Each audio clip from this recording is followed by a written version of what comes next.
And this is where we focus on the performance of a specific fund, and this week we're focusing on the Satrix Dividend Plus Fund, which we reviewed a little earlier in the year as well. So Cobie, set the scene once again for us. Thanks Lenny. If you look at your screen over there, the numbers there is up to the end of October 2011. Manager there, Satrix, and we're speaking to Brett today from Satrix specifically.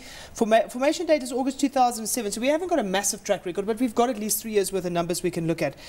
Fund size very hefty and a very nice 1.2 billion, and the objective there obviously is the FTSE JSE Dividend Plus Index. I mean, the idea here is that you just replicate it. That's really the idea, and that's what you're trying to achieve over here. Let's just look quickly at performance.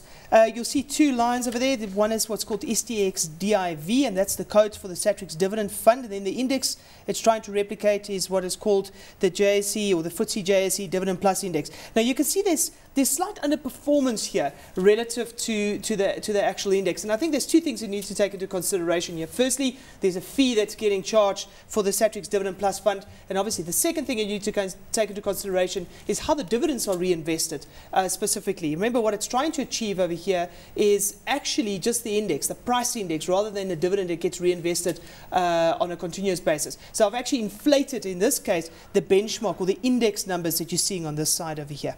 And let's just quickly look at the returns as far as this fund is concerned.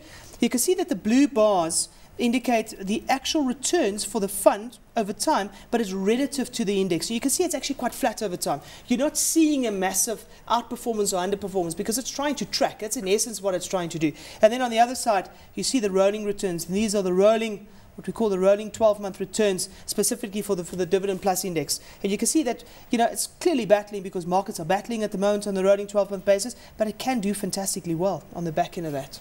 Okay, so let's touch on the underperformance, the slight underperformance. As you mentioned, Cobie, it is because of the small charge, the small fee that we pay. It's the management fee that we charge, the 40 basis points. It's also brokerage that we incur in buying and selling the stocks that comprise the portfolio. Obviously, those costs aren't reflected in the index. And then thirdly, the index reinvests the dividends that are received from the underlying constituent securities on X, as and when they're received, on X date, whereas the Satrix Divi, we hold the dividends quarterly, and then we distribute them at the end of the quarter, and we reinvest them on payment day to the investor. So our performance reflects the investor experience. Yeah, so you've got a clean price, so to speak, and then you're getting a dividend on a quarterly basis that gets reinvested, whereas the actual index will have it just happening on a continuous basis. So all of that will have a performance anomaly, obviously, that kind of has to be built into it, but you're probably not going to track it any easier if you wanted to track this index anywhere else. Well, why not buy into the index itself? Well, this is the only way you can buy into the index. You can't. Because through the ETF, so that's the point. That's the entire point. So essentially that you're creating ETFs to ensure that investors have an alternative to buy into a specific index that you wouldn't be able to otherwise invest in.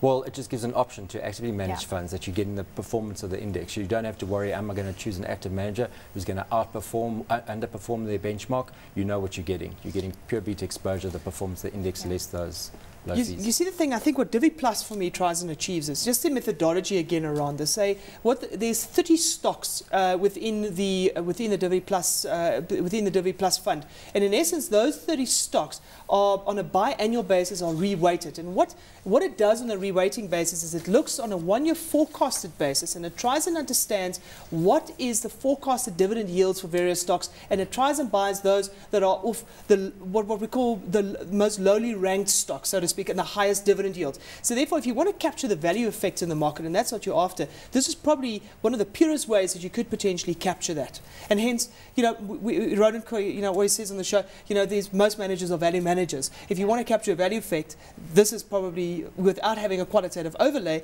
this is probably the easiest way that you could potentially do something like that. And how often do you reweight the ETF? Because I know on a quarterly basis the actual indices are reweighted. That's most of them. In this case, obviously the FTSE JSE calculates the index, and it's reviewed twice a year in June and December. And that's when you review as well and change your weightings? We will change our weightings if there's been changes in the index.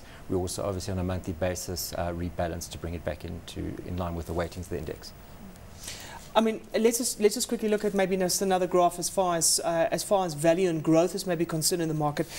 This is just since the inception for the fund. I'm looking at specifically two things over here. I'm looking at the value index and I'm looking at the growth index, and both of those are listed by the FTSE JSE. And you can kind of see how well the value index does relative to the growth index over time. You can see that the growth index kind of lags below kind of the value index. So you've been sitting in a value-based market, which has kind of been very good if you've wanted to buy cheap stock. Cheap stock has been available in this period, predominantly because of the subprime crisis and the sovereign crisis we're going through, and that's why you're seeing these extended kind of returns as far as the Divi Plus fund is concerned. I mean, Brett, just again, I mean, this fund has predominantly beaten most active managers over this time. 3 years to the end of September, it's the top performing equity fund in South Africa, so absolutely. We chose a good index to establish an ETF over. Yeah. Absolutely. Okay, well, as we mentioned, 1.2 billion rand in size. Who are your clients essentially? It's a significant fund. Divi is actually mostly retail clients. You tend to find the institutional clients by the broad market index funds, 40, and the sector ETFs. RAFI Divi is predominantly retail money. And within the ETF market, we can assume that the retail industry is actually, the retail investor, the biggest consumers of ETFs. In our case, it's 50-50. 50-50, and the overall market though? Yeah, absolutely. I mean, and again, these are investors who have a stockbroking account and they own the instrument through a stockbroking account predominantly. Would that be correct, Brett? In value stockbroking account, but obviously we've also established a Satrix investment plan for investors who don't have a stockbroking account, online trading account, to get access to Satrix ETFs. So Brett, what are you working on at this point?